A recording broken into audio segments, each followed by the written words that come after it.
Hello, this is MJ. Welcome to another Ridercast. I believe this will be the last and final another Ridercast where I cover Kuuga to Zi-O, all the Hesei-era Kamen Riders. This time, I'm going to be talking about the big one, the main one going on right now, the reason I started the show, Kamen Rider Zi-O. That's right. Anyway, I'll stop there.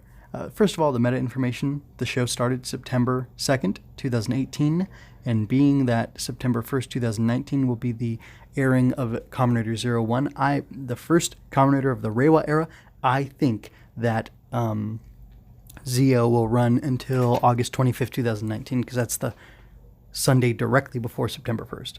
So there's that part. The first and second episodes of Zi-O, which I'm vamping because my computer is slow right now. The first and second episodes of... they were both written by Kento Shinoyama and directed by Ryuichi Sasaki, which, again, that's common. That's common now. Sorry, I'm reading the Princess Bride book to my kids. Well, to the whole family, actually. And that's a line in there. Again, I'm vamping because I should probably just pause while I'm waiting for my web pages to load, but I'm having trouble doing that. I'll go ahead and talk about Overcourtser, which is the OP. The OP, it is overpowered, and it is an opening to the show. Overcourtser is a really good song. When I first heard it, I was shocked by how good it was, just the sound of it alone. And when I first saw it, I can't remember if there was a preview before the show actually came out, or if they just showed us the, or if we only saw it in the actual opening of the show. But the visuals are amazing. I like Sogou Tokiwa and Gates. I was gonna say non-Ryuga. Gates wandering through all these different scenes with all these different riders from over the years, and it really impressed me. I wondered how they did it, but I think since his mega finisher pulls riders from the show, a point in their show, and just directly copies and pastes and very nicely edits out the background stuff. What do they call that? Not clipping, it's not matte. Anyway, I don't know the technical name for that particular visual effect, but they blend them into the scene very nicely. Let's see. I finally get the page to open. It says that Overcourtser is opening theme for Kamen Rider Zi-O is performed by Shuta Sueyoshi from AAA. It features vocals from Issa, in parentheses, Da Pump. I don't know what that means. It says, let's see, released November 2nd, 2018. The official music video was released December 15th, 2018. And the song was released physically on January 23rd, 2019, alongside a promotional Zi-O ride watch. And pretty cool. Like I said, good song. I want to talk about Kento Shinoyama because I don't know anything about him. Let's see. Writer of Kamen Rider series. He's worked on several Super Sentai episodes in Tenso Sentai Go Seiger, Kaizogo Sentai Go Kaiger, and Tokume Sentai Go Busters, and was the head writer of Shuriken Sentai Ninja. He is the head writer of Kamen Rider Zi-O. I'm going to try to be as kind as possible talking about the premise of Kamen Rider Zi-O. So here I go. Basically, there's this kid. He's 18 years old. His name is Sogo. He lives with his uncle. Who knows what happened to his parents? He has dreamt all his life of being king. He even told his guidance counselor in school that he wants to be a king, and he really believes that he's going to be a king. One day he is presented with information from two people from the future that he will become, in 50 years' time, in 2068, he will be the world's most dreaded, feared, and terrible tyrant, or overlord is what they say, and he says he's okay with that. It's too bad about the overlord part and oppressing people, but he really likes the idea of being king because that's what he's always wanted to do. And there are people called so these people don't want him to be king. They were resistance fighters against him. And there are these other people who are called time jackers who don't want him to be king. They want other people to be king, and they make them Kamen Riders, but they're warped, twisted version of whatever the Kamen Rider is. The first one he meets is Build. He defeats it by getting the power of Build from the past and blah, blah, blah, blah, blah, time travel stuff. And he decides to become Kamen Rider and fight against the time jackers and hopefully not turn evil himself. And that's the series for you folks. It would appear that because the series has not finished yet, the Wikia doesn't have all the information. It doesn't even state that Seiji Takawa is the suit actor for Zi-O, And so I don't know who Gates is either, or anybody else for that matter. Zi-O could be a different person, probably because I imagine they'll have to fight one day. Maybe. For the cast, we have Sogou Tokiwa. I already described him a bunch. He seems nice enough. I'll get into more about him later, but he seems a little airy, or like an airhead. There's Tsukuyomi. I don't remember her last name, but she's pretty cool. She's very capable. She's a freedom fighter. Her life was saved by somebody, father, boyfriend, fellow freedom fighter, I don't know. And she's taking very seriously the mission to go into the past. She actually follows Gates, who wants to go there first, in order to stop Sogou from becoming Zi-O, which is the overlord, or what he's called is, he's not Zi-O, he's Zi-O, which I think that might mean overlord, I'm not sure. But anyway, she is tough, she's willing to fight, she's willing to attack Sogou, but she really does want to talk to him and talk him out of being this guy versus Gates, who wants to kill him. So Gates is cold and very direct and very dry. He only gives his first name, which is his Kamen Rider name as well. He's Gates, he's Kamen Rider Gates. So I'd be Kamen Rider MJ, you know. Anyway, kind of weird, but he really wants to kill Sogou, but he's also taking his time and not rushing into it, which seems a little bit contradictory, but of course it works for the story. But yeah, I don't really know. I don't really know what to say about this guy. Maybe interesting character? I'm not sure. I haven't seen enough of him. We've got Sogou's uncle who he lives with. He runs a clock repair shop, and he is always fixing people's other stuff because they bring it to him and he does it. Interesting thing about him, Sogou asks him about his dream to become king, about basically pursuing dreams, and he says that he had a dream once. Then he started playing the piano with his hook hand. No, he says that he had a dream once, but that he let it pass him by, and he kind of doesn't discourage Sogou from dreaming to be king. He in fact has like college prep material for him, and when Sogou confirms that he does want to be king, he just tosses it in the rubbish bin and is kind of okay with it for now, which is interesting. Waz is like a retainer of Zi-O, and he's very encouraging, very positive towards Sogou to do whatever he wants to, and like embraces him choosing to become an overlord or a king or whatever. And he's like his royal announcer and his hype man, and it's kind of funny. A little bit of a weird character, but like he just keeps like inserting himself in the neighborhood and like surprising Sogou with just popping up out of nowhere and then disappearing and stuff, and it's kind of interesting. We meet One Time Jacker. He meets a athlete who gets injured, and the guy's gonna, his career's gonna be ruined, and it seems like he's I don't know, like something happened in his life, tragic, and he somehow is able to use that. I think this Time Jacker person is a guy, but it's really hard to tell. I'm sorry, and I'm not trying to be a jerk or offensive or anything. I just really can't tell if it's a guy or a girl, young guy or young girl. I don't know. Anyway, he is able to, he wields all this power, and yet somehow he still needs somebody to become a rider instead of Build, and then become the overlord instead of Zi-O, which seems really strange, but I don't quite get their function other than to create an enemy scenario in the show. And I guess they're interesting, but it's just because they're mysterious, and there's going to be more than one. Zi-O has some unique design elements, like this iPad that's able to materialize money and possibly other things. Who knows if it'll come back. And then there are these time machines. I'm just going to call them that, even though it sounds different.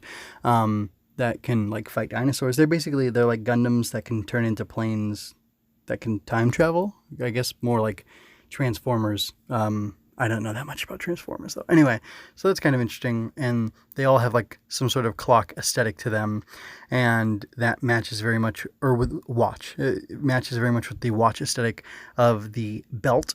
The space-time driver is what it's called. Ziku, I think, is their actual thing, or the Japanese name for it.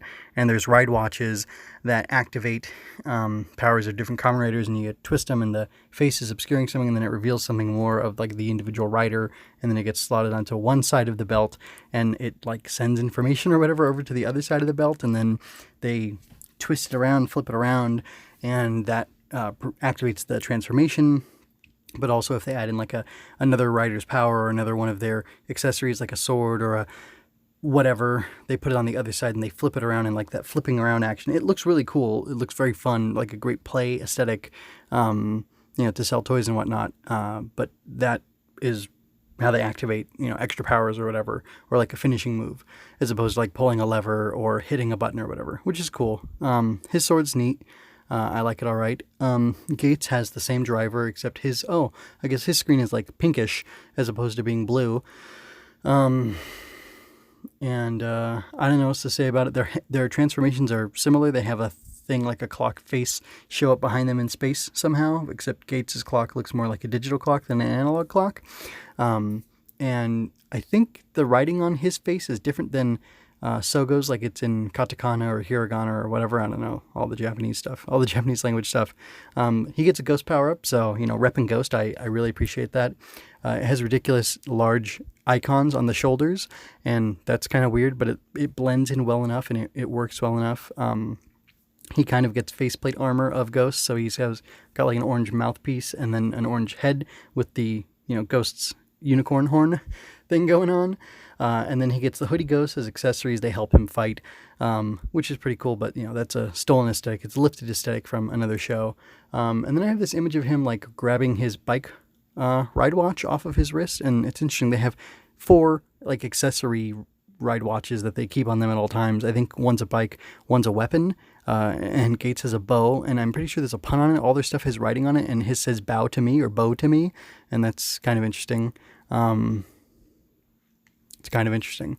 Again, Zi-O gets powers of other riders, so he uses the build one in this set of episodes, or in the second episode really, and it gives him build armor. There's this whole armor time thing, and a armor like Gates had of the Ghost one, themed after each rider, in this case Build, is accessible to Sogou, and it like kind of just overlays on top of his armor that he's wearing already, or his, standard Zi-O armor. And it's interesting. Again, it's got huge giant bottles on the shoulders, because those are the gimmick from Build, and it looks weird. I like the consistency of like the silver underneath, and like has different plates of armor, and then there's these accent points where it's emphasizing the stuff from Build. So like the bottles are there, and he's got like Build's drill sword type thing, and it has Build's logos on it and things like that. And then he's able to mimic Build's finisher, which is cool. That's neat. Decade would use the riders in an attack ride thing, and Build does it, or Zi-O does it differently. I like his bike. It reminds me very much of Black RX's. It just looks like Acrobat or Battle Hopper before him. But it's neat, like the rider's bike on a face thing, and it carries through the wristwatch aesthetic and motif, which is cool.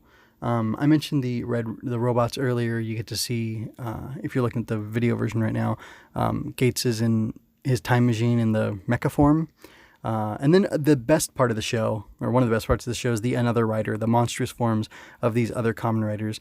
They all have like exposed mouths and eyes. They kind of blink. They can open their mouths. You can see their teeth, that kind of thing. It's funny, they have the name of the other rider, or the rider that they're taking, that they are a monstrous form of, and I think they have the year that rider was on, or his show began, as well. And it's just like a monstrous design for the riders. Even their belts are warped and twisted, and another Build can crank his, and it's just got red and blue, but he can absorb powers from other, because he has like the bottles that regular Build would use to capture the essence of Smash, except instead of this, it's twisted, so he's capturing the essence of people and actually trapping people inside the bottles, and then stealing like stealing their power and making some essential element of who they are, what they were into, one of his own powers, which is pretty darn cool.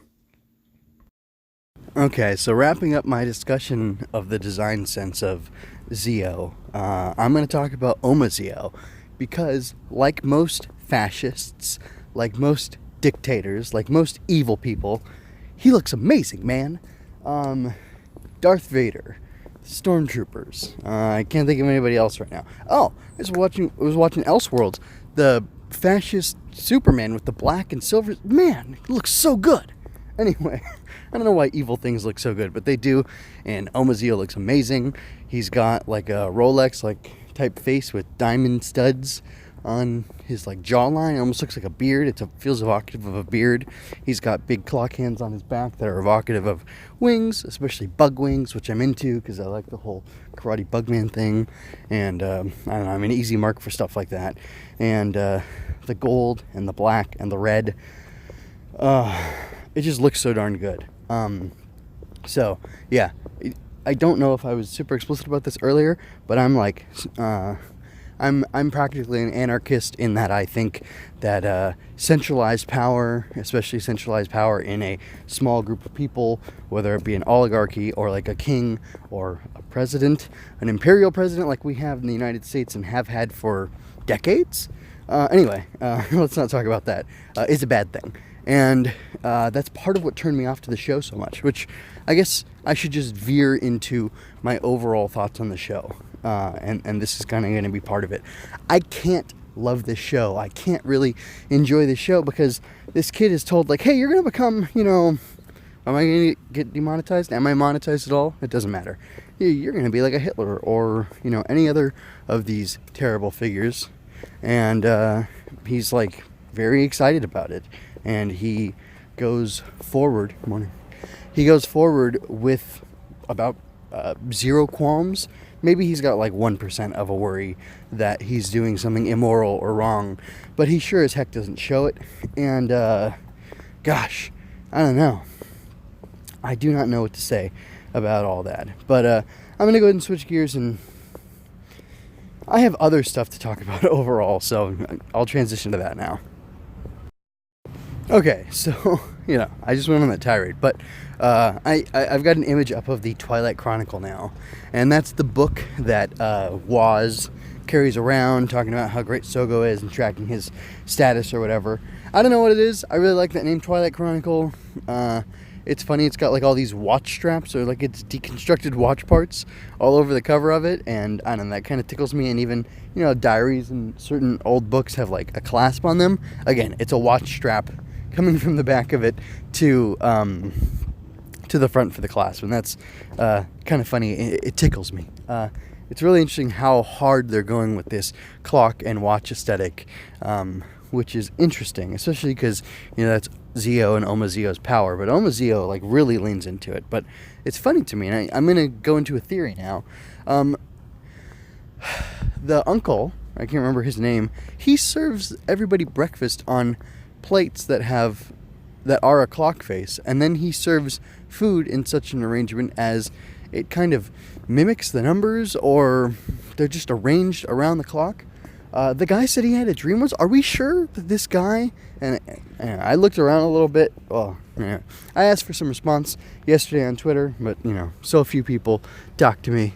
I don't know why people reject me. Anyway, that I didn't get any responses about this, but like, is the uncle Oma Zi-O? Does he let his ward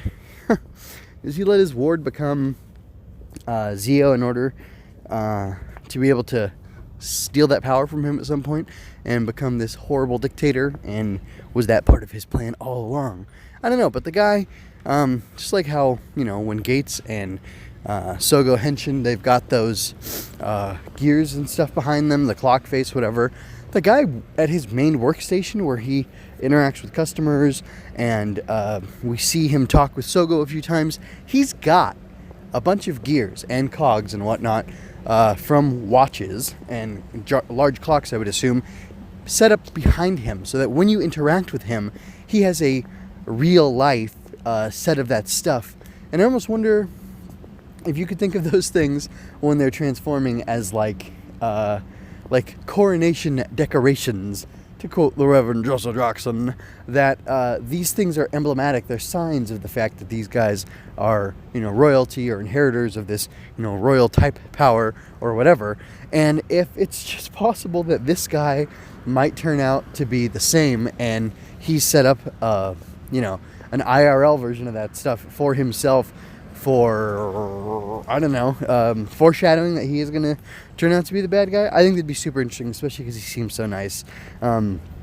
It's weird to me that that's not weird to me, but it's interesting to me that he ends up renting out a room to what's her? The girl and the guy, Gates and Tsukuyomi? Tsukuyomi's her name? Anyway, I don't know why that's tripping me up right now, but anyway, he ends up renting these rooms that he has upstairs so that they can stay in them. And it's interesting because it puts them in such close proximity to Sogou, which is probably something good for them if their goal is to stop him from becoming, Kamen Rider Hitler. Or I should stop just using Hitler. Maybe Kamen Rider Che, or Kamen Rider Mao Zedong, or any one of these other benign dictators who was so good to the people despite the fact that they murdered gays and any other dissidents in their countries and did all sorts of evil things that everybody just likes to ignore because they were on the right side of history? Is that right? Were they on the right side or not? Anyway, getting way too political here. Anyway, I will continue talking about these guys. So, it's interesting that the show puts the three of them in such close proximity. Tsukuyomi has like she's a reasonable person, it seems, and she is coming from a good place of wanting to stop Sogou, and Gates seems like he just wants to kill him, or like he's on the edge of stepping into villainy himself in the way that he wants to kill him. So before he can turn into an evil dictator. But I do think, he's heroic. Tsukuyomi convinces him to go save somebody being attacked by Build, even though, or another Build, even though he wants to just ignore them, because why should he be concerned with them when he can just kill them as Zi-O and it'll stop everything? But then I guess the Time Jackers present an overarching danger that isn't neutralized just by him not being in power. Anyway, I'm not sure you can take the show literally. You just kind of have to roll along with certain things and be there for the character story. And it's not that I'm not into that. I'm totally into character stories, but the whole setup makes me feel weird, and I don't like it. And I especially don't like that, like if the ambition was just to be king, and we didn't know that he was probably going to turn into a dictator, or that evil was on the horizon for him, I'd have a much different feeling about this show. But they started with the premise of like, oh yeah, you're going to be an evil dictator, and it's going to be awful. And he's like, well, it's not going to happen to me. Anyway, I need to stop dogging on the show and actually talk about some redeeming qualities of Sogou's character and some things that make me interested. And I watched, 8 or 10 episodes total, and I don't have a bad feeling about him in those ones that I saw, but I only saw up to the Kiva episodes, which were the latest episodes that I've seen. I know the show's way beyond that, but anyway, I'll transition to that now. Okay, so here are my real closing remarks on the show, Kamen Rider Zi-O.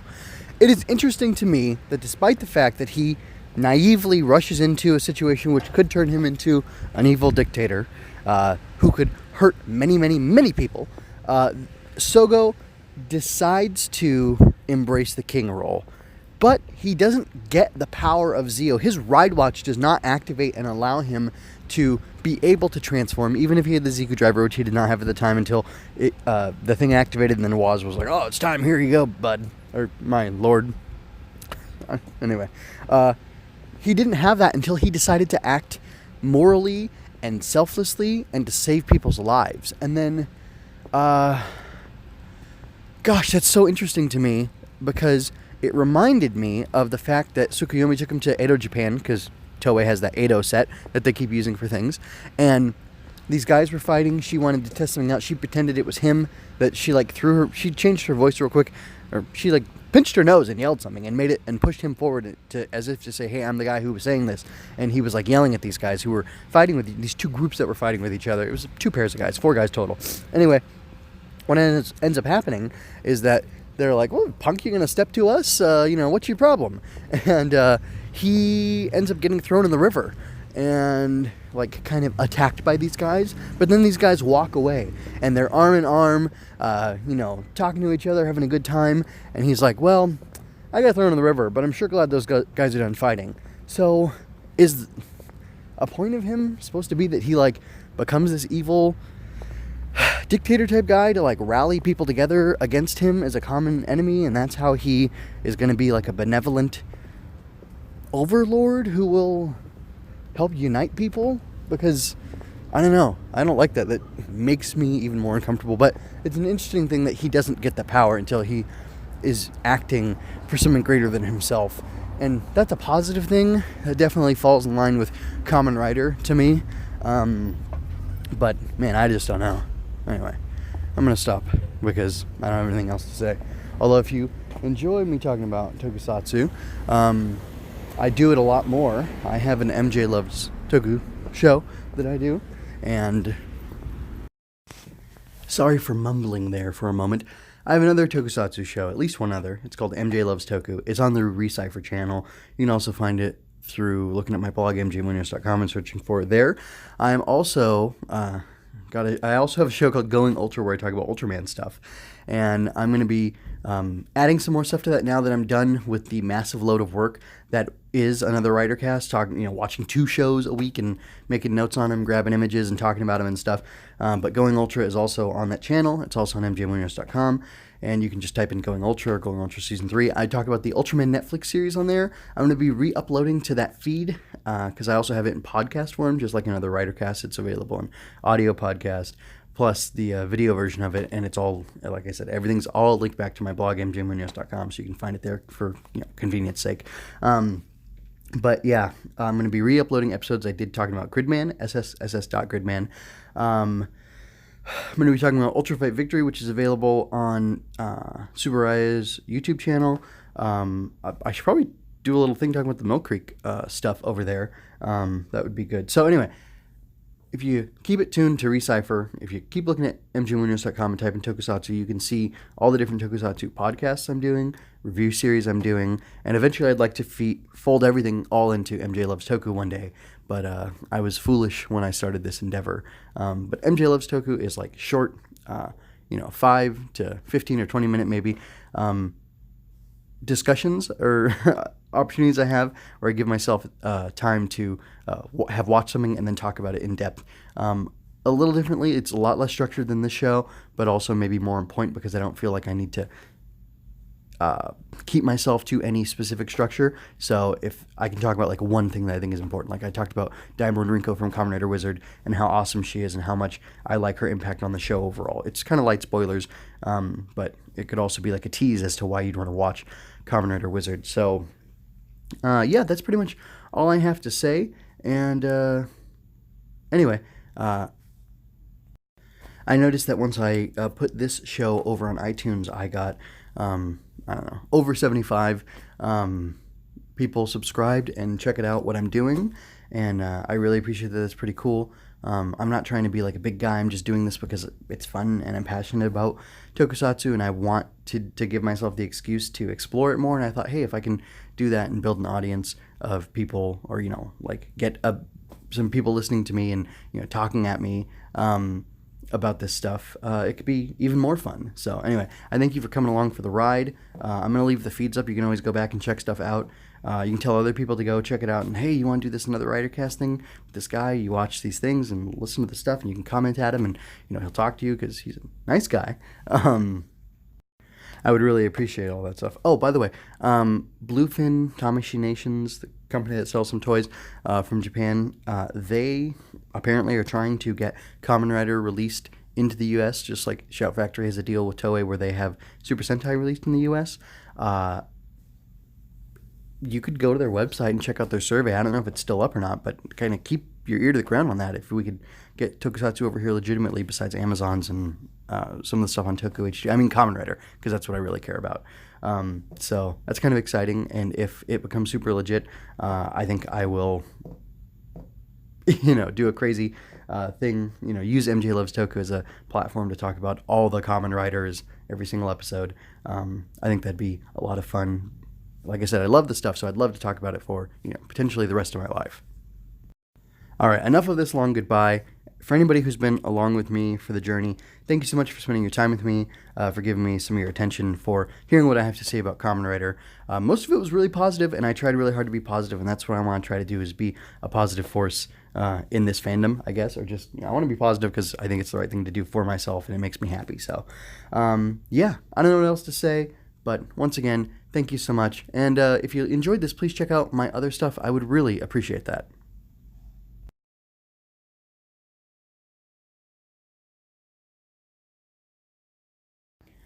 mjmunoz.com is home for all my work, podcasts and reviews of anime, tokusatsu, Star Wars, and more, plus my original writings. If you didn't enjoy this, critique me. If you did, leave me a comment. If you really like this, consider tipping me at coffee.com/mjmunoz. Thank you so much for your time and attention. Until next time, be well.